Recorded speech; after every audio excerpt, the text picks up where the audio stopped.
Hello दोस्तों, स्वागत है आपका अपने YouTube channel online study Bijnor में। दोस्तों आज की इस वीडियो में मैं आपके लिए रीजनिंग के कुछ प्रीवियस क्वेश्चन लेकर आया हूं। जितने भी क्वेश्चन सारे सेलेक्टिव क्वेश्चन हैं, इसलिए दोस्तों वीडियो को बिना स्किप किए अंत तक जरूर देखिएगा। तो चलिए दोस्तों आज की वीडियो स्टार्ट करते हैं। क्वेश्चन फर्स्ट ये रहा दोस्तों, which number replace the question mark. दोस्तों ये जो क्वेश्चन मार्क है, यहाँ पर इन ऑप्शनों में से एक नंबर आएगा जो कि हमें देखना है कौन सा नंबर है। दोस्तों इन क्वेश्चन करने के लिए आपको बेसिकली जोड़, घटा, गुणा और भाग आनी चाहिए। दोस्तों कुछ क्वेश्चन करने के लिए आपको स्क्वायर भी आने चाहिए और क्यूब भी आनी चाहिए। ठीक है दोस्तों ये क्वेश्चन ज़्यादा हार्ड नहीं होते हैं, बस आपको थोड़ा समझना होता है, देखना होता है। अगर आपको मेथड समझ में आ गया तो आप इनको अच्छे से 5 सेकंड में कर पाओगे। दोस्तों इनको समझने में टाइम लगता है, बस करने में मुश्किल से मुश्किल 5 सेकंड लगती है। तो चलिए दोस्तों स्टार्ट करते हैं वीडियो को, समझते हैं क्वेश्चन के। दोस्तों जैसे कि हमें साफ दिख रहा है, ये सीरीज चल रही है। जैसे ये 3 है, ये 4, 5, 5, 6, 7, तो 7, 8, 9 है, तो यहाँ पर नॉर्मल सी बात है 6 आएगा। ठीक है दोस्तों, ऑप्शन नंबर ए यानी कि 6 जो है ना, इस क्वेश्चन का आंसर सही है। दोस्तों इस क्वेश्चन करने के लिए बहुत सारे मेथड हैं जो मुझे साफ साफ दिख रहे होंगे और आपको भी दिख रहे होंगे। नहीं दिख रहे हो तो मैं आपको बता रहा हूँ। दोस्तों जैसे कि 9 है, 9 और 7 को ऐड करते कितना आएगा 16।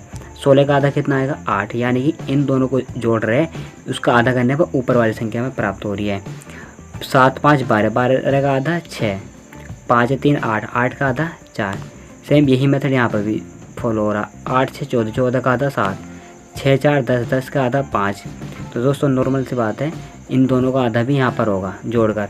तो 7, 5, 12, 12 का आधा कितना होगा 6। दोस्तों किसी भी तरीके कर लो आप, एक क्वेश्चन को अलग अलग मेथड से आप कर सकते हो, बस आपको देखना है कौन सा मेथड यहाँ पर फॉलो हो रहा है। तो दोस्तों 6 is the right answer of this question. तो चलेगा दोस्तों next question of this video. Question 2, find missing number. दोस्तों यहाँ पर एक मिसिंग नंबर है, इसको हम फाइंड करना है, जो कि हमें ऑप्शन में दिया हुआ है। दोस्तों अब हमें देखना है किस तरीके से यहाँ पर रूल फॉलो होगा, कौन सा मेथड यहाँ पर लगेगा। मैंने आपको जैसे कि आपको शुरू में बता दिया, जोड़, गुणा, घटा, भाग आने चाहिए। किसी क्वेश्चन में आपको स्क्वायर भी आने चाहिए और क्यूब का भी यूज होता है। तो दोस्तों देखते हैं अब हम। दोस्तों इस तरह के क्वेश्चन करने के लिए आपको ये जो 4 संख्या होती है साइडों की, इनका यूज करके बीच वाली संख्या में बनानी होती है। चाहे आपको गुणा करनी पड़े, जोड़ करनी पड़े, घटा करनी पड़े, कुछ भी कोई सा भी मेथड लगाना पड़े, आपको ये बनानी है। वही मेथड इस वाली आकृति को फॉलो करेगा और वही इसी आकृति को फॉलो करेगा, और यहाँ पर जो हमारा आएगा वो आंसर हो जाएगा। तो दोस्तों देखते हैं अब हम।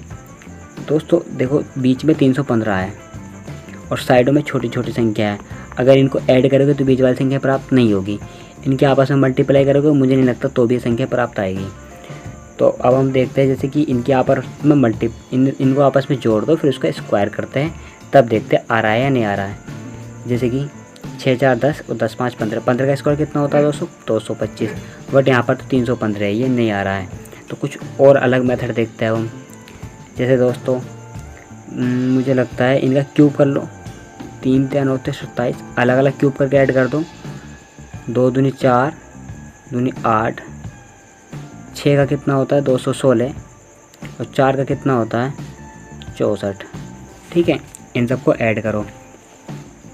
15, 15 और 6 21, 21 और 6 25, 5 हासिल बचे 2, कितना बचे 2, 2, 4, 2 हासिल के 4, 4 और 1 गिरा 5, 5 और 6 11, 11 का 1 हासिल बचा 1, 1 और 2 कितना हो गया दोस्तों 3, तो 315। दोस्तों ये मेथड मुझे लग रहा है कि फॉलो हो रहा है। इन सब मतलब इसका क्यूब करा, इन सब का क्यूब करके इनको आपस में ऐड कर दे, बीच वाली संख्या में प्राप्त हो रही है। यही मेथड यहाँ पर फॉलो होगा मुझे लगता है।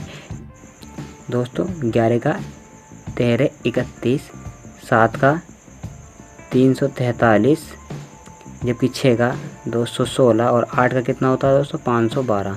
इन सबको ऐड करो तो कितना आएगा दोस्तों 10 और 1 11, 6, 5, 11 और 1 12, 2 हासिल बचे 1, तो 3 और 1 कितना हो गया 4, 4 और 4 8, 8, 9 और 1 10, 10 का 0, 1 हासिल बचा 3, 3 दूनी 6, 6 और 7 कितना हो गया 13, 13 और 1 14 का 4 हासिल बचा 1 और 1 और 1 2, 224 02, बीच वाली संख्या में प्राप्त हो रही है। दोस्तों यहाँ पर ये जो रूल है, ये वाला जो मेथड यहाँ पर फॉलो हो रहा है, यानी कि इन सब क्यूब करो और उनको आपस में जोड़ दो तो बीच वाली संख्या में प्राप्त हो रही है। दोस्तों गुणा भाग करनी है, बस गुणा भाग करने में थोड़ा टाइम लगता है, 5-6 सेकंड में हो जाती है, बट मैं आपको समझा रहा हूँ इसलिए थोड़ा टाइम लग रहा है। सेम इनको आपस में इनका क्या करना है, हमें क्यूब करना है और उनको जोड़ना है, बीच वाली संख्या में प्राप्त हो जाएगी। चलिए दोस्तों करते हैं हम। 4 का कितना होता है 64, 1 का 1 ही होता है, 5 का कितना होता है दोस्तों 125। ये वाली संख्या दोस्तों इसका भी क्यूब ही होगा, तो इसको ऐड करते हैं। पहले कितना आएगा 10 का 0 हासिल लगा 1, 6 2 8 और 1 9 और 1, तो ये संख्या आ गई दोस्तों, इसका भी क्यूब होगा, ऐड हो गया। इधर कितना आएगा दोस्तों 100 कितना 1190, ये इधर पहुँचेगी, तो 1190 में से जब 190 जाएगा तो 1000 बचेगा। ये किसके बराबर दोस्तों x की घात 3 के। तो क्या करें, इसका घनमूल निकालेंगे तो घनमूल कितना आएगा दोस्तों x बराबर कितना आ गया यहाँ पर 10, तो 10 is the right answer of this question. दोस्तों थोड़ा समझाने में टाइम लग रहा है, मैं आपको समझा रहा हूँ इसलिए थोड़ा टाइम लग रहा है, बाकी जल्दी करोगे तो आप गुना भाग इसका आसानी से हो जाएगी। यानी कि option number 3 is the right answer of this question. Method कौन सा लग रहा है दोस्तों, इनके आपस में सबसे पहले क्यूब कर लो इन संख्या का अलग अलग, उसके बाद इसको सबको ऐड कर दो तो हमारा आंसर आ जाएगा। तो चलिए दोस्तों next question of this video, find the missing number. दोस्तों यहाँ पर मिसिंग नंबर हम फाइंड करना है, जो कि हम ऑप्शन पे दिया है। इन चारों ऑप्शन में से यहाँ पर एक नंबर रिप्लेस होगा। तो चलिए दोस्तों देखते हैं अब हम कौन सा मेथड लग रहा है। दोस्तों मुझे तो यहाँ पर लग रहा है कि ये भी क्यूब है, ये भी मुझे क्यूब नज़र आ रहा है, ये भी क्यूब नज़र आ रहा था। दोस्तों सिंपल सी बात है, यहाँ भी कोई ना कोई क्यूब आएगा। तो ऑप्शन में हमें देखते हैं क्यूब कौन सा, मुझे तो क्यूब ये लग रहा है 27, बाकी और कोई सा क्यूब नहीं लग रहा है। ऑप्शन नंबर जो वी है क्यूब लग रहा है, ये तो हमें पता चल गया दोस्तों। ये तो एक दिमाग की सोच होगी कि हमने ऑप्शन को देखा और सेलेक्ट कर लिया और आंसर हमारा हो गया। अगर हमें सॉल्व करना होता, 2 क्यूब दिए होते ऑप्शन में, तो किस तरीके से आपको देखना होता। तो चलिए जो दोस्तों देखते हैं, जैसे इनकी मल्टीप्लाई करेंगे कितना आएगा 6 का क्यूब कितना हो 216, ठीक। इनकी मल्टीप्लाई करेंगे 12 का क्यूब 1728, इनकी मल्टीप्लाई करेंगे 20 का क्यूब 8000, तो इनकी मल्टीप्लाई करो ना तो 30 का क्यूब कितना होगा दोस्तों, यानी कि 30 की 3 बार मल्टीप्लाई, तो 3 3 होते 27 30, तो कितना हो गया दोस्तों 27000। तो option number B is the right answer of this question. दोस्तों देखो कितने हल्के सवाल आते हैं, कुछ तो सवाल हल्का आते हैं, कुछ हार्ड भी आते हैं, बस आपको समझना है, देखना कौन सा मेथड इसमें फॉलो हो रहा है बस। तो चलिए दोस्तों next question of this video, find the next number. दोस्तों यहाँ पर एक नेक्स्ट नंबर हमें बताना है कि कौन सा नंबर यहाँ पर आएगा। तो चलिए दोस्तों देखते हैं अब हम। दोस्तों जैसे कि यहाँ पर मुझे लग रहा है कि इनकी मल्टीप्लाई करके देखते हैं, जैसे कि 2 दूनी 4 आ रहा है ना, तो यहाँ पर देखते कितना आ रहा है 4 दूनी 8 प्लस 1 कितना हो गया 9, यहाँ पर 0 कर दो तो यहाँ पर कितना हो रहा है 4, ठीक है दोस्तों। यहाँ पर देखते हैं 9 दूनी 18 और 2 20। दोस्तों शुरू से करता हूँ, आपको समझ में आएगा अच्छे से। ये 2 दूनी 4, 2 गुणा 2 इजिकल टू 4 प्लस 0 बराबर 4। यहाँ पर देखते हैं 4 दूनी 8 प्लस 1 बराबर 9।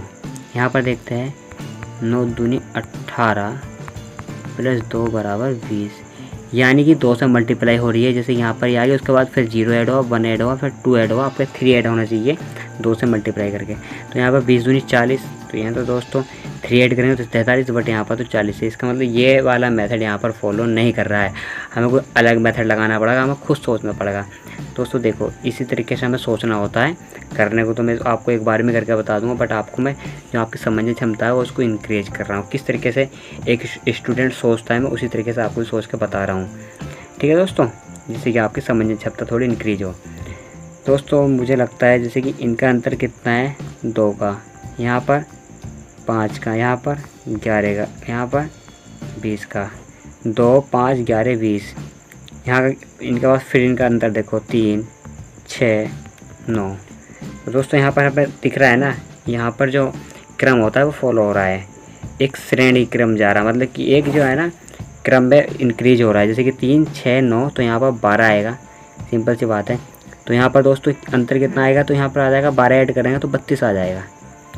तो यहाँ पर दोस्तों अगर 32 ऐड करोगे तो कितना आएगा 72, यानी कि option number 2 is the right answer of this question. Option number 2 यानी कि 72 is the right answer of this question. 72 question का आंसर सही है। तो चलिए दोस्तों next question of this video, find the missing number. दोस्तों मिसिंग नंबर हमें देखना है। दोस्तों ये क्वेश्चन तो मुझे इजी दिख रहा है, जैसे कि इस तरह के सवाल करने के लिए आपको दोस्तों चारों तरफ की संख्या यूज़ करके बीच वाली संख्या बनानी होती है। कुछ भी करना होता है, गुणा भाग जोड़ घटा कुछ भी करो, बीच की संख्या हमें बनानी है। तो किस तरीके से बनेगी देखो, या तो इनकी चारों तरफ से मल्टीप्लाई करो तो बीच की बनती है। बट यहाँ पर तो हमें साफ दिख रहा है कि इनकी मल्टीप्लाई हो रही है और ये ऐड हो रहा है। 5 दूनी 10 और 10 20। तो यहाँ पर देखो 7 पंजे 35, 35 6 41। तो यहाँ भी देखो 6 18, 18 6 कितना होता है दोस्तों 24। तो option number A is the right answer of this question. तो 24 इस क्वेश्चन का आंसर सही है। इजी क्वेश्चन था। Next question of this video. चलिए दोस्तों, फाइंड द मिसिंग नंबर है। दोस्तों इस तरह के जब डायग्राम आते हैं या इस तरह के जो क्वेश्चन आते हैं उनको करने के लिए आपको जैसे कि ये संख्या दे रखी है, इनका यूज़ करके हमें ये वाली संख्या बनानी होती है। आपके एग्जाम में जो भी क्वेश्चन बनेगा कुछ भी इसी तरह का मेथड, ये जो एक खाने में दे रखी है ना ये वाली तीनों संख्या, इनमें ही आपस में कोई सा ना कोई सा मेथड लग रहा है। जो मेथड इनमें फॉलो होगा वही इसमें होगा, वही इसमें, वही इसमें। अब हमें देखना है कौन सा मेथड यहाँ पर फॉलो हो रहा है। दोस्तों जैसे कि मुझे दिख रहा है ये 63 है 64 के पास का ही है, यानी कि 64 एक स्क्वायर है और क्यूब भी है। इस 26 है ये 27 के पास का है, यानी कि क्यूब। 27 एक क्यूब है, 3 का क्यूब है, और ये 4 का क्यूब है। तो देखो 0 भी एक तरह से क्यूब ही है किसी न किसी संख्या का, तो यहाँ भी क्यूब आ सकता है। देखते ही मेथड फॉलो होता तो ठीक, वरना कोई दूसरा मेथड देखेंगे। तो चलिए दोस्तों जैसे देखते हैं 12 और 8 का अंतर 4 का क्यूब दोस्तों कितना होता है 64। तो 64 माइनस 1 कितना आ गया 63। यहाँ देखते कितना 3 का अंतर है ना, 3 का अंतर कितना होता है 27। 27 माइनस 1 26, यानी कि जो इनका अंतर है उसका क्यूब माइनस 1, और हमें यह संख्या प्राप्त हो रही है। यही मेथड हम इसमें भी देखते हैं। इनका अंतर कितना 1 का क्यूब कितना होता है दोस्तों 1 ही होता है, उसमें से माइनस 1 करेंगे कितना आएगा 0। तो ये संख्या हमें प्राप्त हो रही है। तो यही मेथड इसमें लगेगा। इनका अंतर कितना 2 का क्यूब कितना होता है 8 माइनस 1 बराबर कितना होगा दोस्तों 7। तो 7 is the right answer of this question, यानी कि ऑप्शन नंबर ए इस क्वेश्चन का आंसर करेक्ट है। तो चलिए दोस्तों next question of this video. दोस्तों और भी मेथड लग सकता था, अगर ये मेथड नहीं लगता तो कोई और मेथड लगता, वो हम देखते हैं। तो चलिए दोस्तों next question of this video. दोस्तों इस तरह के सवाल करने के लिए हमें ये जो संख्या दे रखी है, या तो इन संख्या से ये वाली संख्या बनेगी या इन संख्या का यूज़ करके ये संख्या बनेगी। जो दोस्तों जो संख्या टच में होती है ना उन्हीं में कुछ ना कुछ गुणा भाग हमें करनी होती है। ठीक है दोस्तों, देखते हैं अब हम। जैसे कि मुझे लगता है ये क्यूब दिख रहा है मुझे, ये भी क्यूब दिख रहा है, ये भी क्यूब दिख रहा है। ये किसका क्यूब है दोस्तों 7 का क्यूब है, जबकि ये 3 का क्यूब है, ये 5 का क्यूब है। तो दोस्तों मुझे तो जो मेथड है वो साफ साफ दिख रहा है। इसका क्यूब रूट निकालो, इसका क्यूब रूट निकालो, इनको ऐड कर दो, कितनी ये वाली संख्या प्राप्त हो रही है। इसका क्यूब रूट निकालो, ये आ गया, इसका ये आ गया, इनको ऐड करो तो ये संख्या प्राप्त हो रही है। यानी कि ये जो संख्या है इनका क्यूब रूट निकालो और इनका क्यूब रूट निकालो और उनको ऐड कर दो, वो संख्या में प्राप्त हो रही है। जैसे 5 है, ये 7 है तो यहाँ पर 2 आएगी, यहाँ पर 7 है, ये 9 है तो यहाँ पर 2 आएगी, क्योंकि इन्हीं को तो बांटा गया। जैसे 8 को किस तरीके से तोड़ा गया 5 और 3 में, क्योंकि इनके क्यूब यहाँ पर है। 10 को किस तरीके से तोड़ा गया 7 और 3 में, इनके क्यूब यहाँ पर है। तो 9 को 7 में तो ये हमें दिख रहा है टूटा हुआ पहले से ही, तो इधर 2 ही तो ऐड करना है तभी तो 9 होगा। तो 2 का क्यूब क्या आएगा दोस्तों 8 आएगा। तो 8 is the right answer of this question, यानी कि option number C is the correct option of this question. दोस्तों यानी ऑप्शन नंबर सी इस क्वेश्चन का आंसर सही है 8। चलिए दोस्तों next question of this video, अगला क्वेश्चन देख। दोस्तों ये क्वेश्चन तो मुझे ऐसा लग रहा है पीछे भी मैंने कराया उसी की तरह लग रहा, बट इसमें मेथड क्या पता अलग हो, इसमें ऑप्शन भी कुछ अलग दे रखे हैं। चलिए दोस्तों देखते हैं, एक क्वेश्चन अलग अलग मेथड से हो सकता है अगर आपको एग्जामिनर अलग अलग ऑप्शन देता है। तो चलिए दोस्तों देखते हैं अब हम। जैसे यहाँ भी 64 तो मुझे दिख रहा है, यहाँ पर 63 है, इसमें वो रूल तो लगेगा नहीं। जैसे यहाँ पर 3 था और यहाँ पर 4 था, तो 4 चौक 16 चौका 64, 64 में से 1 कम करें 63, ये तो बन गया। बट यहाँ तो 27 ही बनेगा, इसका 27 में से 1 करेंगे तो कितना आएगा 26, यहाँ पर 64 दे रखा है। तो ये मुझे नहीं लगता ये वाला रूल यहाँ पर फॉलो होगा, पीछे वाला कोई नया रूल लगाना पड़ेगा। जैसे कि इनके आपस में गुणा कर दो, 6 9 54, 54 और 10 64, इनके आपस में गुणा करेंगे तो बहुत ज़्यादा बड़ी संख्या आ जाएगी। तो ये भी रूल यहाँ पर फॉलो नहीं हो रहा है। तो क्या रूल फॉलो हो सकता है, क्या रूल फॉलो हो सकता है, दिमाग दौड़ाओ, थोड़ा सोचो दोस्तों। मुझे जैसे कि ये 3 है, इनका अंतर 4 है, इनका अंतर 4 है, और ये जो 6 और 4 है इनका अंतर 2 दिख रहा है मुझे। हाँ दोस्तों ये 3, हाँ दोस्तों इनका अंतर 3 है और इनका 64 है, जो 6 4 इनका अंतर 2 है। यहाँ पर देखो इनका अंतर 3 है और इनका अंतर 4 है, यानी कि जो इनका अंतर है दोस्तों, अंतर वाली संख्या का अंतर कितना है 2, तो ये यहाँ रख दिया। बाहर वाली संख्या का अंतर कितना है 3, तो ये यहाँ पर रख दी मैंने। बाहर वाली संख्या का अंतर 4, अंदर वाली संख्या का अंतर इसमें 3। तो दोस्तों इनका आपस में जो अंतर आ रहा है वो 1 का अंतर आ रहा है। ठीक है दोस्तों, जैसे कि बाहर वाली संख्या का अंतर इसमें 1, अंदर वाली संख्या में अंतर 0, 0 का तो अंतर 1 और 1 में तो अंतर थोड़ी 0, तो इनका आपस में अंतर 1, तो यहाँ भी 1 आ रहा है, यहाँ भी 1, तो यहाँ भी। सिंपल सी बात है दोस्तों, इनका जो अंतर होगा और इनका जो अंतर होगा वो 1 आना चाहिए। तो दोस्तों देखते हैं हम, इनका अंतर कितना है 2। ठीक है, तो इनका अंतर जो भी है वो क्या आना चाहिए, क्योंकि यहाँ पर हमें 1 करना है। तो दोस्तों यहाँ पर मैंने इनका जो अंतर है मान लिया x मान लिया, x मान लिया, तो x इधर जाएगा तो x बराबर यानी कि 1 आ रहा है। दोस्तों सिंपल सी बात है, x पे x भी मत मानो आप, इनका जो आपस में जो भी संख्या है उनका अंतर 1 आना चाहिए, क्योंकि इनका अंतर 2 आ रहा है ना, और उसका अंतर ऐसी संख्या आनी चाहिए जिससे यहाँ पर 1 आए। तो 1 कब आएगा, जब यहाँ पर 1 घटेगा, तो इनका आपस में अंतर 1 आएगा। दोस्तों 1 तो यहाँ पर अब आपको वो सर ऑप्शन बहुत सारे आ सकते हैं, जैसे कि 1 2 भी आ सकता है, 3 4 भी आ सकता है, 4 5 भी आ सकता है। दोस्तों हाँ बिल्कुल आपकी बात सही है, बट हमें ऑप्शन को देखना है, ऑप्शन में 1 किसका अंतर है। जैसे कि इनका अंतर 1 नहीं है, इनका अंतर 1 है, यानी कि option number 2 is the right answer of this question. ये जो 4 और 3 है इनका अंतर मुझे 1 दिख रहा है, बाकी किसी का अंतर 1 नहीं है। तो ठीक है दोस्तों, समझ गए आप, इस तरीके से आपको क्वेश्चन करना है। देख लो दोस्तों किस तरीके के क्वेश्चन रीजनिंग में पूछे जाते हैं। दोस्तों जितने भी क्वेश्चन सारे सेलेक्टिव क्वेश्चन है, प्रीवियस क्वेश्चन लिए हैं मैंने, ये सारे पिछले एग्जाम में पूछे गए और आपका अगले वाले एग्जाम में पूछे जा सकते हैं। जो आपके आने वाले एग्जाम जैसे पैट हो गया, तो वहाँ भी आपसे ये एग्ज़ाम में पूछे जा सकते हैं। दोस्तों ये नहीं तो इनसे रिलेटिव क्वेश्चन बनते हैं वो आपसे पूछे जा सकते हैं। तो दोस्तों आज की वीडियो में इतने हैं। अगर वीडियो आपको पसंद है वीडियो को लाइक कर दो, चैनल पर आप अभी नहीं हो तो चैनल को सब्सक्राइब कर दो और पास में लगा बेल आइकन को भी प्रेस कर दो, ताकि हमारी इसी तरह की नॉलेजेबल वीडियो सबसे पहले आप तक पहुँचे। तो दोस्तों जय हिंद, वंदे मातरम।